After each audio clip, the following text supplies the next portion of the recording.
अस्सलाम वालेकुम रहमतुल्लाहि व बरकातुहू। अल-यौम यौमुल अरबिया 30 ज़िलहिज्जा अल्फ अरबामिया अरबा और अर्बईन हिजरी। आज चारशंबे का दिन है, जिसको बुध का दिन भी कहा जाता। जुलाई की 19 तारीख 2023। इंशाअल्लाह अब हम अपनी कुरान क्लास शुरू करते हैं।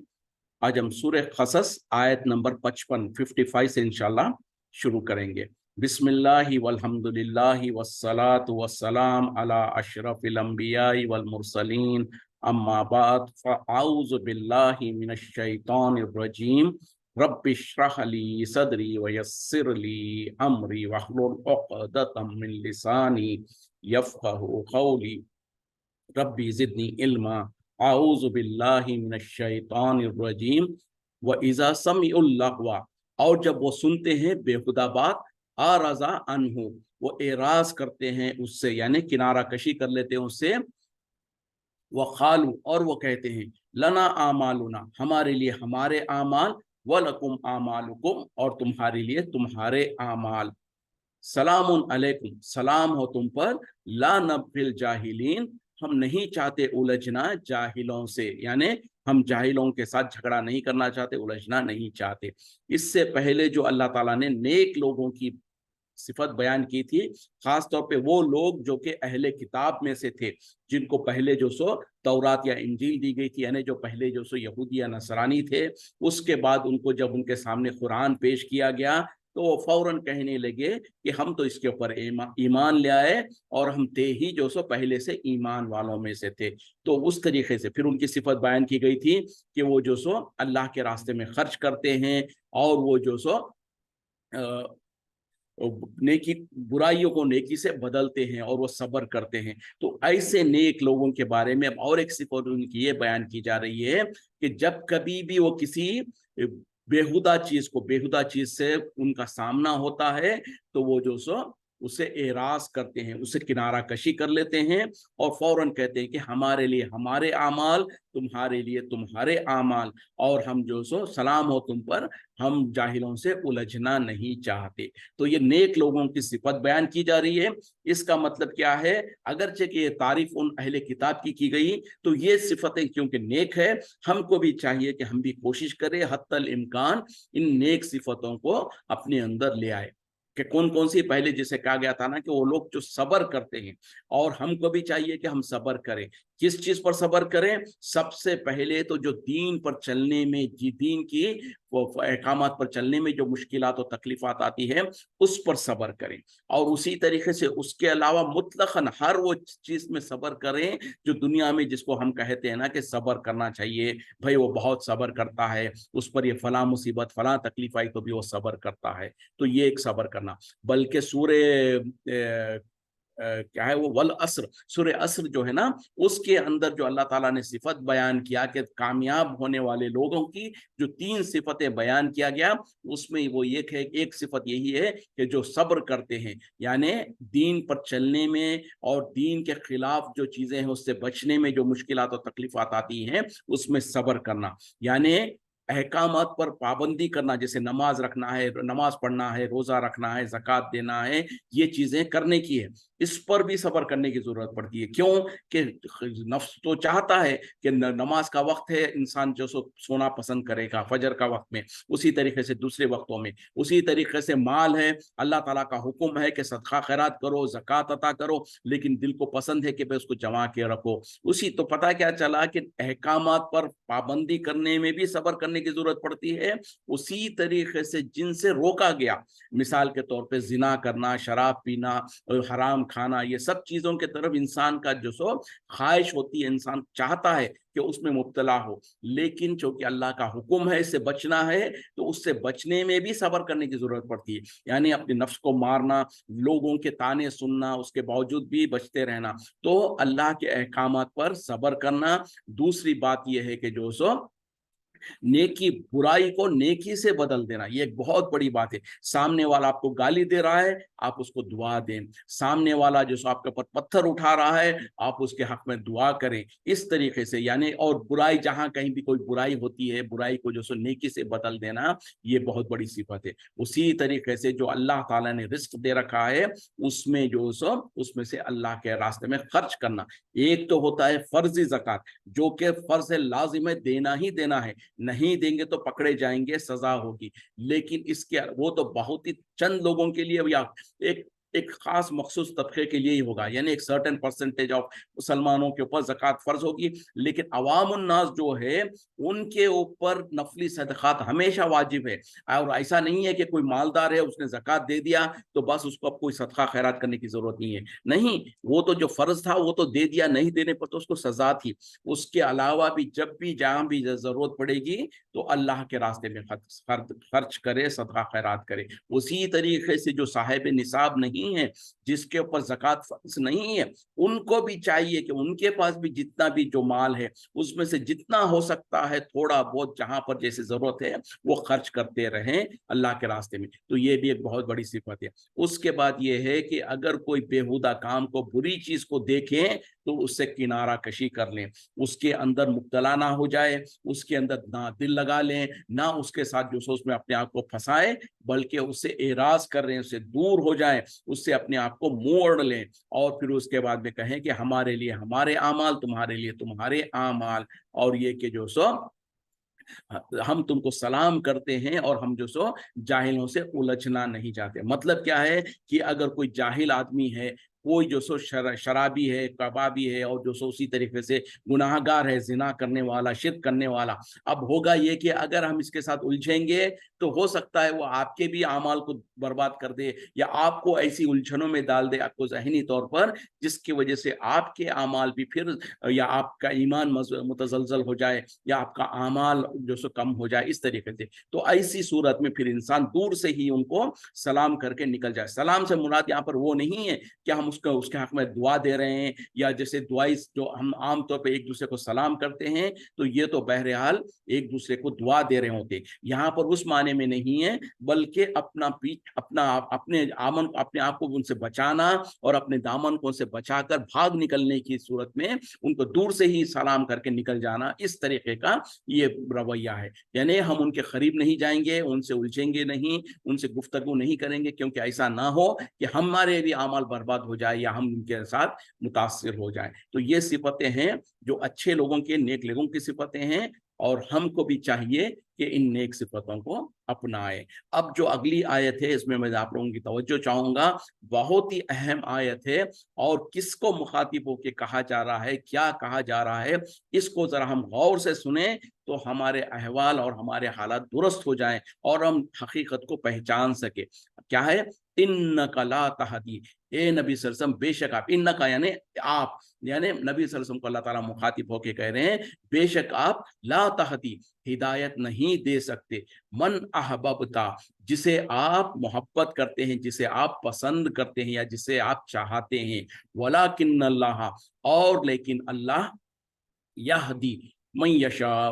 ہدایت دیتا ہے جسے وہ چاہتا ہے, وہو عالم بالمہتدین اور وہ خوب جانتا ہے کون ہدایت پانے والا ہے. یعنی یہاں پر اللہ تعالیٰ کتنے دو ٹوک الفاظ میں چھوٹی سی آیت میں کتنا وضاحت کر دے رہے ہیں. کیا کہہ رہے ہیں؟ اے نبی صلی اللہ علیہ وسلم آپ کسی کو ہدایت نہیں دے سکتے جسے آپ پسند کرتے ہیں یا جسے چاہتے ہیں, یعنی جس کو آپ چاہتے ہیں اس کو آپ ہدایت نہیں دے سکتے, لیکن اللہ تعالیٰ جس کو چاہتا ہے اس کو ہدایت دیتا ہے. اور یقیناً اللہ تعالیٰ تو بہت اچھی طریقے سے جانتا ہے کہ کون ہدایت پانے والا ہے, یعنی کس کے پاس ہدایت کو کس کی ضرورت ہے, اور کون ہدایت لینا چاہتا ہے اسی کو اللہ تعالیٰ ہدایت دیتا. مطلب کیا ہے, آپ کو تو پتہ نہیں ہے کہ کون پسند کرتا ہے نہیں پسند کرتا, کیونکہ آپ کو غیب کا علم نہیں ہے, آپ کو نہیں پتا کہ کون کیا ہے آپ. اور ایک بات, دوسری بات, آپ جس کے حق میں چاہتے ہیں آپ اس کو ہدایت نہیں دے سکتے, لیکن اللہ تعالیٰ جس کے حق میں چاہتا ہے اس کے حق میں اللہ تعالیٰ ہدایت دیتا ہے.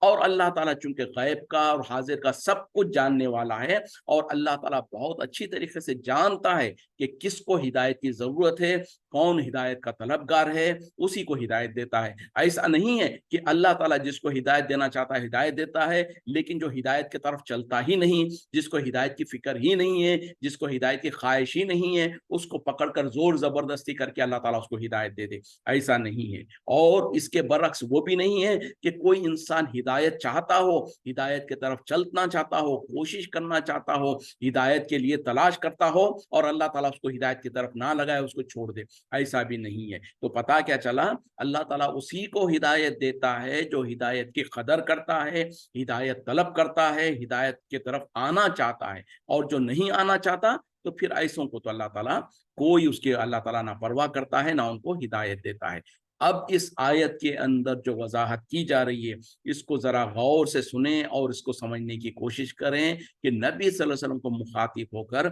अल्लाह ताला कुरान में कह रहे हैं, ए नबी सल्लल्लाहु अलैहि वसल्लम, आप जिसको चाहते हैं उसको हिदायत नहीं दे सकते। मतलब क्या है कि आपके इख्तियार में है ही नहीं कि किसको हिदायत देना है, किसको हिदायत नहीं देना है। ये तो मुतलकन सिर्फ और सिर्फ अल्लाह के इख्तियार में है। अल्लाह ताला की मर्जी है कि जिसको चाहे उसको हिदायत दे। और इसका माने हम एक माने में समझ सकते हैं कि अगर 10 लोग हिदायत के लिए तलबगार हैं और 10 लोग चाहते हैं कि हिदायत हासिल करें, उन 10 में से अल्लाह ताला जिनको पसंद करे, जिसको चाहे उसको हिदायत दे। अगर कोई हिदायत का पसंद करने वाला ही ना हो तो फिर उसको तो अल्लाह ताला हिदायत ही नहीं देगा। जैसे कि दुनिया में होता है, कहीं पर कोई मिसाल के तौर पर आजकल इलेक्शंस की जो गर्मा गर्मी चल रही है, अगर किसी कॉन्स्टिट्यूशन से कोई जो इलेक्शन लड़ना चाहता है, 10 लोग उम्मीदवार होते हैं किसी एक पार्टी के अंदर, कहते हैं 10 लोग उम्मीद करते हैं कि हमको टिकट मिलेगा, हमको मौका मिलेगा, लेकिन उसमें जो पार्टी का जो लीडर होता है वो 10 में से एक ही को वो टिकट दे सकता है या एक ही को देता है। उसी तरीके से अब जो पसंद ही नहीं करता है, जो इरादा नहीं करता, उसको थोड़ी मिलेगा, नहीं मिलेगा। अगरचे कि दुनिया की मिसाल मैं ज़हन में दिया बोल रहा हूं, लेकिन मतलब क्या है कि अल्लाह ताला सिर्फ उन्हीं लोगों को हिदायत देता है जो हिदायत को तलब करना चाहते हैं, हिदायत की तरफ कोशिश करते हैं, उसमें से जिनमें से जिसको अल्लाह चाहे उसको हिदायत दे। तो अगर कोई इंसान हिदायत के तलबगार ही नहीं है तो वो ये खुशफहमी में ना रहे कि अल्लाह ताला अगर चाहेगा तो मुझे हिदायत मिलेगी। नहीं, पहले तड़प और फिक्र और कोशिश और हमारे तरफ से कोशिश करना चाहिए, उसके बाद अल्लाह ताला हिदायत देता है। तो यहाँ पर जो अल्लाह ताला कह रहे हैं कि ए नबी सल्लल्लाहु अलैहि वसल्लम, आप जिसको चाहते हैं उसको हिदायत नहीं दे सकते। मतलब क्या है और उसकी शान नुज़ुल क्या है? इसके शान नुज़ुल ये है कि नबी सल्लल्लाहु अलैहि वसल्लम के जो चचा अबू तालिब जो थे ना, वो नबी सल्लल्लाहु अलैहि वसल्लम के पर बहुत ज्यादा एहसानात किए थे। नबी सल्लल्लाहु अलैहि वसल्लम की खिदमत किया करते थे आप पर, और नबी सल्लल्लाहु अलैहि वसल्लम पर उनके बहुत ज्यादा एहसानात थे। यहां तक कि सिर्फ नबी सल्लल्लाहु अलैहि वसल्लम पर नहीं, इस्लाम पर भी, मुसलमानों पर भी अबू तालिब के बहुत ज्यादा एहसानात है। क्यों कि उन्होंने नबी सल्लल्लाहु अलैहि वसल्लम की उस वक्त में मदद की जबकि सारा कुरैश और सारे मक्के वाले आप सल्लल्लाहु अलैहि वसल्लम के दुश्मन बने हुए थे। उस वक्त में अबू तालिब नबी सल्लल्लाहु अलैहि वसल्लम की बहुत ज्यादा मदद किया, बल्कि दुश्मनों के खिलाफ एक बहुत बड़ा दीवार के तौर पर खड़े हो जाते थे। जब मुशरिकीन मक्का, कुफार मक्का नबी सल्लल्लाहु अलैहि वसल्लम को इज़ाएं पहुंचाते थे, तकलीफ देते थे, तो उस वक्त में अबू तालिब की मौजूदगी की वजह से उनकी हिम्मत नहीं होती कि नबी सल्लल्लाहु अलैहि वसल्लम को और ज्यादा तकलीफ दें या आपको कोई नुकसान पहुंचाए। तो इस तरीके से अबू तालिब नबी सल्लल्लाहु अलैहि वसल्लम की मदद करते थे, आपकी तायीद करते थे, आपको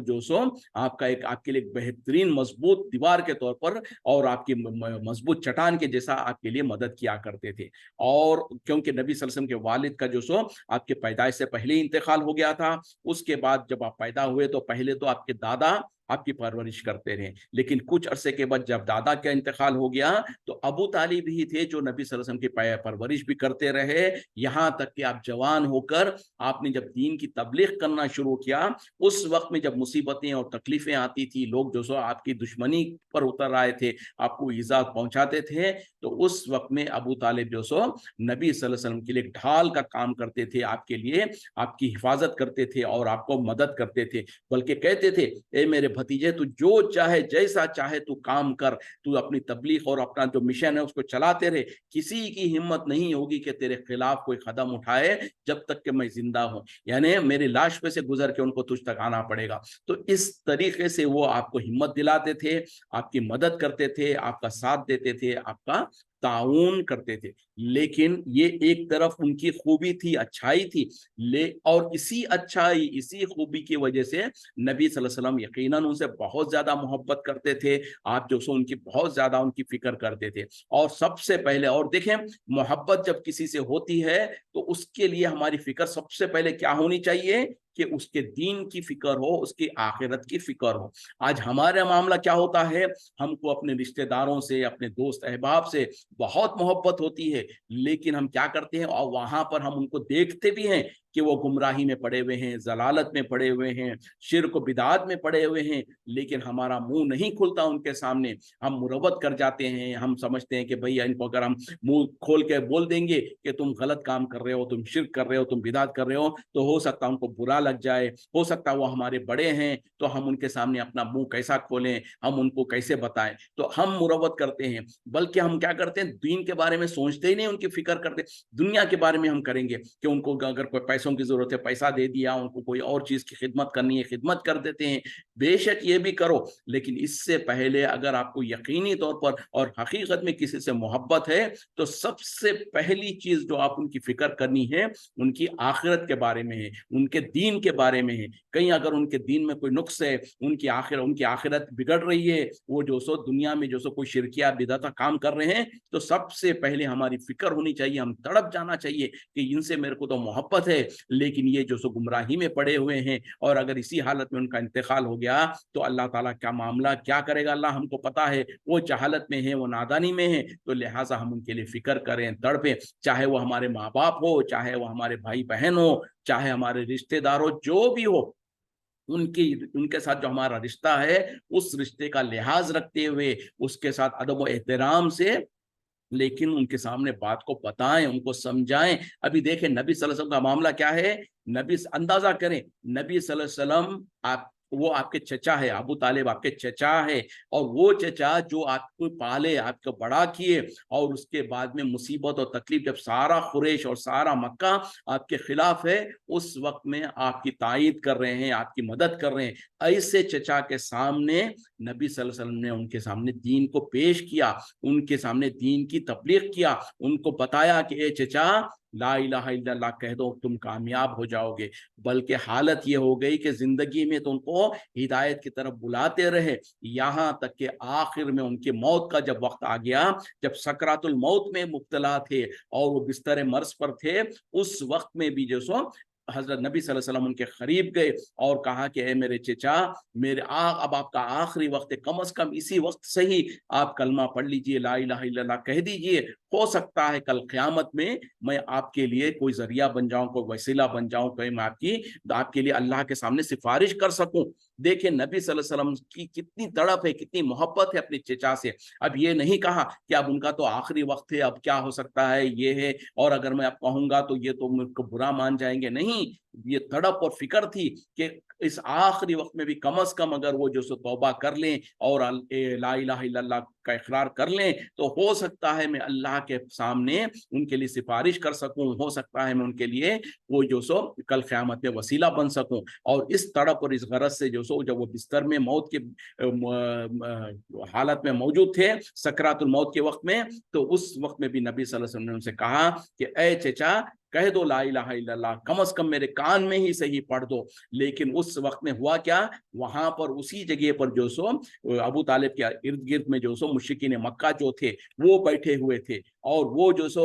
बल्कि अबू तालिब जो सो नबी सल्लल्लाहु अलैहि वसल्लम की बात को सुनकर जैसे लग रहा था कि वो हो सकता है अपने जबान से उस बात का इकरार कर दें, तो जब मुशरिकीन मक्का उनके जो सरदारान जो बैठे थे उनको डर लगने लगा, उन्होंने उनको ललकारा और कहा कि ए अबू तालिब ये क्या करने लगे हो, کیا ہو گیا تمہیں؟ اب آخری وقت میں تم اپنے باپ دادا کے دین کو چھوڑو گے اور تم بدنام ہو جاؤ گے، یعنی تمہارے خاندان میں، تمہارے قوم میں، نسل میں جو سو لوگ بولیں گے کہ ابو طالب تو جاتے جاتے بولے اپنے باپ دادا کے دین کو چھوڑ کر چلا گیا۔ تو اس طریقے سے جاہلوں نے، کفار نے، جو سو مشرکین نے ان کو ایرا دلایا، ان کو جو سو اپنے خاندان کا، اپنے لوگوں کا جو سو بارے میں یاد دلایا۔ تو اس وقت میں آخر کار وہ آخری کلمہ ان کے زبان سے جو نکلا وہ یہی تھا کہ میں تو جو سو اپنے باپ دادا کے دین پر جا رہا ہوں، یعنی میں آخری وقت میں بھی میرا جو سو میرا دین وہی ہے جو میرے باپ دادا کا تھا، جو کیا تھا، وہ گمراہی میں تھا، شرک کا تھا۔ اسی وجہ سے تو اللہ تعالیٰ نے نبی صلی اللہ علیہ وسلم کو اس قوم میں بھیجا تھا کہ یہ لوگ مشرکین مکہ، کفار مکہ، بلکہ ان کو کہا ہی گیا کہ مشرک یعنی شرک کرنے والے، اللہ کو تو مانتے تھے، اللہ کو تو جانتے تھے، اللہ کے لیے جو سو حج بھی کرتے تھے، عمرہ بھی کرتے تھے، لیکن ساتھ میں 360 بت بھی رکھے ہوئے تھے، ان 360 بتوں کی عبادت بھی کرتے تھے۔ اس حالت میں، اس وقت میں نبی صلی اللہ علیہ وسلم کو اللہ تعالیٰ نے بھیجا اور کہا، سب سے پہلے جب صفا مروہ کے اوپر آپ کھڑے ہو کر جب لوگوں کو بلایا، یا صباحا یا صباحا، تو سب جمع ہوئے، قریش اور مکے کے لوگ سب جمع ہوئے۔ اس وقت میں نبی صلی اللہ علیہ وسلم نے کیا کہا تھا ان سے؟ صرف ایک ہی بات کہا تھا، قولوا لا الہ الا اللہ تفلحون، کہہ دو لا الہ الا اللہ، تم کامیاب ہو جاؤ گے۔ نہ ان سے کوئی مال و دولت مانگا تھا، نہ ان سے کچھ اور چیزیں مانگا تھا، ان سے صرف اتنا مطالبہ کہا کہ تم کہہ دو لا الہ الا اللہ، کامیاب ہو جاؤ گے۔ بلکہ دوسری روایتوں میں ہے قولوا لا الہ الا اللہ تملک العرب والعجم، کہہ دو تم لا الہ الا اللہ، عرب اور عجم کے مالک ہو جاؤ گے، یعنی دنیا کی مال و دولت سب کچھ تمہارے قدموں میں آ جائے گی، صرف تم لا الہ الا اللہ کہہ دو۔ لیکن چونکہ وہ مشرکین مکہ، ان کو پتا تھا ہم زبان سے جب کہہ دیں گے لا الہ الا اللہ تو سب سے پہلے یہ 360 بت ہے، ان کو چھوڑنا پڑے گا، ان کی عبادت سے ہم کو بچنا پڑے گا، اب ہم ان کی عبادت نہیں کر سکیں گے۔ تو ان کو اسی لیے پتا تھا، اس وجہ سے وہ پیچھے رہ گئے اور انہوں نے کہنے سے انکار کر دیا۔ اور بلکہ ابو لہب جو تھا نا، اس نے تو نبی صلی اللہ علیہ وسلم کو بددعا دینے لگا کہ میرے بھتیجے تیرے ہاتھ ٹوٹ جائے کہ کیا تو نے ہم کو اس دعوت کے لیے بلایا؟ تو اس طریقے سے ان لوگوں نے مخالفت کی۔ تو اندازہ کریں کہ اس زمانے میں، اس وقت میں جب نبی صلی اللہ علیہ وسلم نے ان سے کہا تھا کہ کہہ دو لا الہ الا اللہ تم کامیاب ہو جاؤ گے، تو لوگوں نے انکار کیا۔ اور اس کے بعد میں ابو طالب جو ہے، اگرچہ کہ نبی صلی اللہ علیہ وسلم کی مدد کرتے تھے، آپ کو کہتے تھے کہ تم جو دین کی خدمت کرنا چاہتے کرتے جاؤ، آپ کو پوری چھوٹ ہے، اور کوئی میں آپ سے مخالفت کرے گا تو میں اس سے نمٹ لوں گا، لیکن وہ خود حقیقت کو قبول نہیں کیے، وہ خود ہدایت کو نہیں پائے، بلکہ یہاں تک کہ آخری وقت آ گیا، اور اس آخری وقت میں جب نبی صلی اللہ علیہ وسلم نے اس بھی کہا کہ اس وقت ہی صحیح آپ مان لو، آپ کہہ دو زبان سے، تو وہ شاید کہہ بھی جاتے، لیکن وہاں پر جو مشرکین بیٹھے تھے ان لوگوں نے ان کو ایرا دلایا، ان کو اپنی عزت کا واسطہ دلایا اور کہا کہ کیا تم اپنے باپ دادا کے دین کو چھوڑ کے جاؤ گے؟ جیسے کہ آج بھی یہی کچھ ہوتا ہے، مسلمانوں کا ایک بڑا طبقہ، مسلمان جو اپنے آپ کو مسلمان کہتے ہیں، ان کو حق کو قبول کرنے میں یہی چیز آڑ آتی ہے، جب ان کے سامنے کوئی کہتا ہے کہ دیکھو قرآن و حدیث میں یہ بات لکھی ہے، قرآن میں یہ ہے، حدیث میں یہ ہے، جو تم عمل کر رہے ہو یہ شرکیہ عمل ہے، یہ کفریہ عمل ہے، یہ بدعت کا عمل ہے، تو سامنے سے کیا کہتے ہیں؟ بھائی ہم نے تو اپنے باپ دادا کو یہی طریقے پہ دیکھا، ہم اپنے باپ دادا کے طریقے کو نہیں چھوڑ سکتے، کیا ہم اپنے باپ دادا کے طریقے کو چھوڑ کر اپنے قوم میں، اپنی بستی میں، اپنے بڑوں، اپنے لوگوں کے سامنے یہ ہو جائیں، برے ہو جائیں؟ یہ ہم نہیں کر سکتے۔ تو یہی ایرا، یہی تعصب جو ہے نا، اس زمانے میں بھی تھا، اور آج بھی اکثر لوگوں کے پاس یہی کچھ ہوتا ہے، اور اکثریت کو حق کو قبول کرنے میں جو آڑ آتی ہے وہ یہی تعصب اور یہی چیز ہوتی ہے، ایرا جس کو کہا جاتا ہے، اپنے بڑوں کے طریقے پہ چلنا، اس کو کیسے ہم چھوڑیں، تو یہ چیز لوگوں کے اندر بہت زیادہ ہوتی ہے۔ تو بہرحال ابو طالب جب آخری وقت آیا، نبی صلی اللہ علیہ وسلم نے کوشش کیا، اور نبی صلی اللہ علیہ وسلم کی کوشش کے باوجود چونکہ مشرکین مکہ، کفار مکہ ان کو للکار رہے تھے، آخر کار انہوں نے یہی کہا کہ میں تو عبد المطلب کے دین پر جا رہا ہوں، میں تو اپنے باپ دادا کے دین پر جا رہا ہوں، اور ان کا انتقال اسی حالت میں ہو گیا، وہ ایمان نہیں لائے تھے۔ اس وقت میں اللہ تعالیٰ نے نبی صلی اللہ علیہ وسلم کو دلاسا دینے کے لیے، آپ کے غم کو کم کرنے کے لیے، اللہ تعالیٰ نے کہا کہ اے نبی صلی اللہ علیہ وسلم، آپ جسے پسند کرتے ہیں، جسے آپ چاہتے ہیں، یعنی یقیناً آپ ابو طالب کے لیے پسند کرتے ہیں، آپ ابو طالب سے محبت کرتے ہیں، اور آپ کی خواہش ہے کہ ابو طالب اسلام پر آ جائے، دین کو قبول کر لے، لا الہ الا اللہ کہہ دیں۔ لیکن معاملہ یہ نہیں ہے، معاملہ جو سو آپ کی مرضی پر نہیں چلتا ہے، بلکہ اللہ تعالیٰ جس کو چاہتا ہے اس کو ہدایت دیتا ہے، اور اللہ تعالیٰ بہت اچھی طریقے سے جانتا ہے کہ کون ہدایت پانے والا ہے، کس کو ہدایت کی فکر ہے۔ تو اس سے ثابت کر دیا، اور اللہ تعالیٰ نے بتا دیا نبی صلی اللہ علیہ وسلم کو کہ آپ گھبرائیں مت، آپ فکر نہ کریں، آپ غمگین نہ ہو۔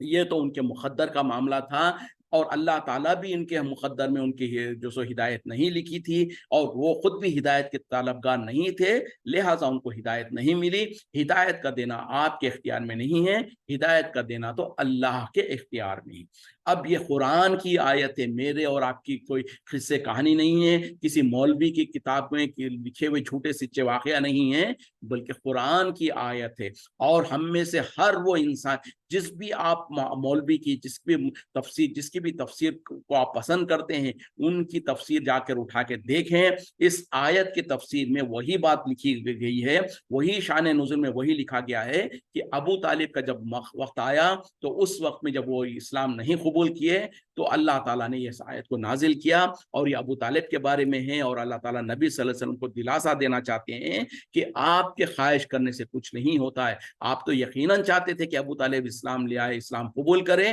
لیکن ان کے تقدیر میں، ان کے مقدر میں یہ چیز نہیں تھی، اور یہ تو اللہ کے اختیار میں ہے کہ جس کو چاہے اللہ ہدایت دے، جس کو چاہے ہدایت نہ دے، اور یہ کہ اللہ تعالیٰ اچھی طرح جانتا ہے کہ کون ہدایت چاہتا ہے اور کون ہدایت پانا چاہتا ہے۔ اب یہ آیت واضح ہو گئی، دو ٹوک الفاظ میں اللہ تعالیٰ نے آیت کو لکھ دیا، الفاظ بھی صاف ہے، ہم نے بھی سن لیا اور پڑھ لیا اور سمجھ لیا۔ اب اس میں غور کرنے اور فکر کرنے کی چیزیں جو ہمارے لیے ہے وہ بہت زیادہ ہے۔ اب پتا کیا چلا کہ جب نبی صلی اللہ علیہ وسلم کے اختیار میں نہیں ہے کہ کسی کو راہ راست پر لگائیں، کسی کو صحیح راستے پر لے آئیں، کسی کو دین کے طرف، جس کو چاہے اس کو ہدایت دے، جس کو چاہے اس کو ہدایت نہ دے، یہ نبی صلی اللہ علیہ وسلم کے اختیار میں نہیں ہے، تو دنیا کے کسی اور کے اختیار میں ہو سکتا ہے؟ ہرگز نہیں، ناممکن ہے۔ لیکن افسوس کیا ہے، ہمارے ملکوں کے اندر ہمارے اندر کیا تاثر ہے، ہمارے برے مولوی لوگ جو سینے ٹھوک کر کہتے ہیں ہمارے پیچھے چلو ہم تم کو ہدایت پر لگا دیں گے،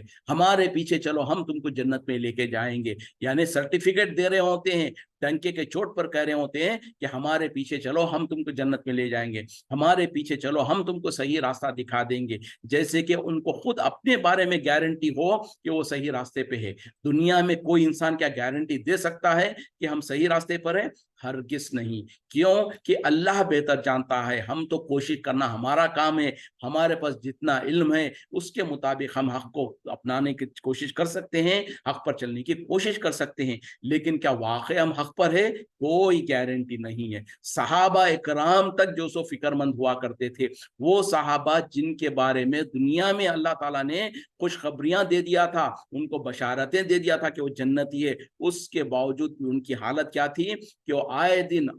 ہر لمحے فکر کرتے تھے کہ کہیں ہمارا ایمان بھی تو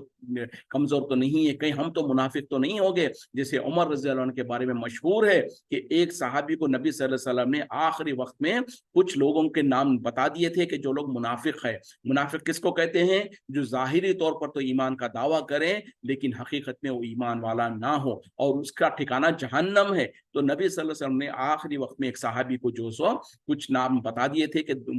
جو مسلمانوں کے جو نام نہاد مسلمان ہیں وہ کون کون منافق ہے، اور آپ نے کہہ دیا تھا کہ اس کو اپنے پاس راز ہی رکھنا۔ تو اس وقت میں عمر رضی اللہ عنہ بار بار ان صحابی کے پاس جاتے اور کہتے کہ اے فلاں،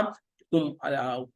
بتاؤ تو صحیح کہ کہیں ان ناموں میں میرا نام بھی تو نہیں ہے، کہیں نبی صلی اللہ علیہ وسلم نے میرا نام بھی تو منافقوں میں تو نہیں بتا دیا۔ اتنی فکر، جبکہ اللہ تعالیٰ نے آپ کے لیے جنت کے فیصلے بتا دیا، آپ کو بشارت دے دیا، نبی صلی اللہ علیہ وسلم نے اپنی زبان سے کہہ دیا کہ عمر رضی اللہ عنہ جنت میں ہے، ابو بکر صدیق رضی اللہ عنہ جنت میں ہے، عثمان غنی رضی اللہ عنہ جنت میں ہے، علی رضی اللہ عنہ جنت میں ہے، عشرہ مبشرہ جو ہے ان کے بارے میں نامہ دے دیا۔ اس کے باوجود بھی ان کی اتنی فکر تھی، اور اسی طریقے سے اور صحابہ کے بارے میں۔ تو پتا کیا چلا، صحابہ میں سے کسی نے اپنے बारे में ये गारंटी नहीं रखा कि हम तो पक्के मुसलमान है ही है, हम तो इस्लाम पर है, इस्लाम पर ही मरेंगे, और उन्होंने ये नहीं कहा कि जिसको चाहे हम उसको हिदायत दें। लेकिन आज के बुरे मौलवी लोग हमको ये दावा करते हैं, हमारे सामने ये गारंटी पेश करते हैं कि हमारे पीछे चलो हम तुमको जन्नत में ले जाएंगे, हमारे पीछे चलो हम तुमको जो सो सही रास्ता दिखाएंगे। तो ये कितनी बड़ी गुमराही है, कितनी बड़ी जहालत है, एक बात। दूसरी बात, हम जब ये जहालत है तो जो इस तरीके के दावे करते हैं वो सरासर धोखेबाज है। उसी तरीके से हमको भी आंख बंद करके किसी के पीछे अंधे बन के नहीं चलना है। क्यों कि दुनिया में अल्लाह ताला जब नबी सल्लल्लाहु अलैहि वसल्लम मौजूद थे तो आपकी एक ही ऐसी शख्सियत है जिसके पीछे आंख बंद करके आपके नक्शे कदम पर चलने का हमें हुक्म भी दिया गया, और जब हम उनके नक्शे कदम पर चलेंगे तो हिदायत पाने की गारंटी भी दी गई। आपके अलावा किसी के बारे में भी ये गारंटी नहीं दी गई है। ये चाहे कि 1400 साल के बाद में हम जो सो ये दावा करें कि फलां के पीछे हम चलेंगे तो जन्नत में जाएंगे, फलां तो बिल्कुल हिदायत पर है, नहीं, किसी के बारे में ये गारंटीड बात नहीं कह सकते हैं। तो क्या है, ना किसी के इख्तियार में है कि जिसको चाहे उसको हिदायत दे दे, ना हम दुनिया में आज के दौर में किसी को ये समझ सकते हैं कि ये तो फलां तो बिल्कुल सही रास्ते पर है, हम इनके पीछे आंख बंद करके चलेंगे और हम जन्नत में चले जाएंगे। ये बिल्कुल मुमकिन नहीं है। उसी तरीके से इसमें वो भी आ जाता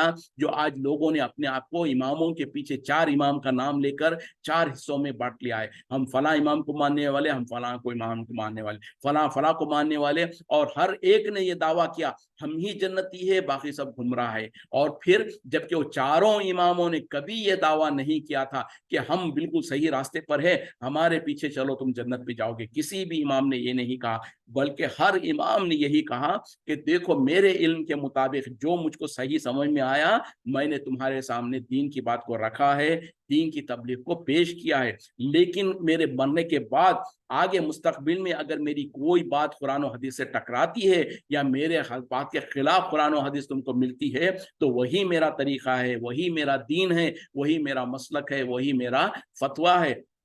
तुम उसी के ऊपर चलना, मेरी बात को, मेरी कहे हुए बात को दीवार पर दे मारना। तो इस तरीके से चारों इमामों ने यही कहा। लेकिन आज लोग जो सो इमाम का नाम लेकर अंधे बन के उनके पीछे चलते हैं। फिर इमाम तो इमाम है, उसके बाद फला ने कहा कि मैं तो फला गिरोह को मानने वाला, मैं तो फला के पीछे चलने वाला, मेरा फला तो मेरे मुरीद तो फला है, मेरे बुजुर्ग तो फला है, उनके पीछे हम चलेंगे। तो इस तरीके से हिस्से बटाई कर लिया और अंधे बन के जो लोगों के पीछे चल रहे हैं तो ये सरासर गुमराही है। उनको समझ जाना चाहिए कि जब नबी सल्लल्लाहु अलैहि वसल्लम को अल्लाह ताला ये कह रहे हैं कि आपके इख्तियार में नहीं है, जिसको चाहे आप हिदायत दें, लेकिन अल्लाह ताला के इख्तियार में है, जिसको वो चाहता है उसको हिदायत देता है। और उसी तरीके से जब अल्लाह के इख्तियार में है, अब हमको और आपको करना क्या चाहिए, फिर उसी अल्लाह से हिदायत को मांगना है। जब हमको पता चल गया कि हिदायत का देने वाला अल्लाह के सिवा कोई और नहीं है, हाँ अगर अल्लाह ताला कहते कि ए नबी सल्लल्लाहु अलैहि वसल्लम आपको भी इख्तियार है तो हम नबी सल्लल्लाहु अलैहि वसल्लम से ही मांगना शुरू कर देते। लेकिन नबी सल्लल्लाहु अलैहि वसल्लम वो भी आपकी जिंदगी में जब होता था आप तो मौजूद भी नहीं है। तो लिहाजा जब अल्लाह ताला ने नबी के बारे में कह दिया तो नबी के बाद किसी और के इख्तियार में ना है ना किसी के पीछे हम चल सकते हैं पूरे अंधे बन के। तो लिहाजा हमको ये पता चला कि जब अल्लाह ही के इख्तियार में है हिदायत देना, फिर हमको चाहिए कि हम अल्लाह ही से हिदायत तलब करें, अल्लाह से मांगे कि या अल्लाह हमको सही रास्ते पर चला, ए अल्लाह हमको दीन पर मजबूती से कायम रख, हक जो है उसको कबूल करने की तौफीक दे। तो जब हम दुआ करेंगे अल्लाह से, उसके बाद अपने जहन का इस्तेमाल करते हुए कुरान और हदीस के रोशनी में जिसकी बात सही होगी, जो कुरान और हदीस के ज्यादा करीब नजर आएगा, उस रास्ते को इख्तियार करेंगे। उसके बाद जब हम अल्लाह से मदद चाहा और हक की तलाश करते रहे, जैसे कि अल्लाह ताला खुद कह रहा है यहाँ पर वह आलम बिल मुहतदीन, और वो खूब जानता है कि कौन हिदायत पाना चाहता है। तो जब अगर हम हिदायत की तड़प में होंगे और अल्लाह से हिदायत भी मांग रहे होंगे तो फिर यकीनन अल्लाह ताला हमारे रास्ते आसान भी करेगा, हमको हिदायत का रास्ता भी दिखाएगा। तो ये जहन में रख लें और जो हमारे मुल्कों में जो गलत फहमियाँ है उसको दूर करें और ये जान लें कि अल्लाह के सिवा किसी के इख्तियार में हिदायत देना नहीं है, सिर्फ और सिर्फ अल्लाह के इख्तियार में हिदायत देना है और हम भी अल्लाह के तरफ ही रुजू करें। हाँ, ये और बात है कि हमारे नज़र नजरों के सामने अगर जितना हमको अल्लाह ने इल्म दे रखा है उसके मुताबिक जो लोग गुमराह है या गलती में है, जैसे कि मैंने थोड़ी देर पहले कहा, हमारे रिश्तेदारों में चाहे हमारे माँ बाप हो चाहे हमारे भाई बहन हो, अगर किसी शिरकिया काम में मुब्तला है, किसी कुफरिया कामों में मुब्तला है, किसी बिदात के कामों में मुब्तला है, और हमको जो अल्लाह ने इल्म दे रखा है उसकी रोशनी में हमको एहसास होता है कि ये गलती में है, तो अब हमारा काम क्या है, हम उनके तरफ वाज़ो नसीहत करें, हम उनके तरफ तबलीग करें, उनको कुरान और हदीस बताकर उनको समझाएं कि देखो ये आपका जो अमल है, जो आपका ये अकीदा है गलत है। तो क्या करना है, पहले कोशिश भी करना है, साथ में अल्लाह से दुआ करना है कि अल्लाह इनको हिदायत दे। मेरे बस में नहीं है, मेरे बस में तो सिर्फ तबलीग करना है, पहुंचा देना है, जो मैं कर रहा हूं हिदायत देना आपके हाथ में, आपके इख्तियार में है, लिहाजा आप उनको हिदायत दीजिए। हम ये नहीं कह सकते कि मैं मेरे पास तो इल्म है, मैं उनको हिदायत देकर ही रहूंगा, मैं तो उनको सीधे रास्ते पे करके लाऊंगा। नहीं, हरगिज नहीं, किसी के बस की बात नहीं है। हम सिर्फ बता सकते हैं, हम उनके सामने पेश कर सकते हैं, और उनका जो मुकाम है एहतराम के साथ, इज्जत के साथ, अगर वो हमारे बड़े हैं तो उनका एहतराम करते हुए इज्जत के साथ, और जो सो अच्छे मिजाज से, खुश अखलाकी के साथ, अच्छे वाज़ और नसीहत के जरिए से उनको दावत देंगे, और अल्लाह से दुआ मांगे कि या अल्लाह इनको हिदायत दे, इनके सीने को हक के लिए खोल दे। तो ये हमारा तर्ज अमल होना चाहिए। और यकीनन हम इनकार नहीं कर सकते, हमारे माशरे में, हमारे ख़ानदान में बहुत सारे ऐसे लोग हैं जो गुमराही में पड़े हुए हैं, चाहे वो नादानी में हो,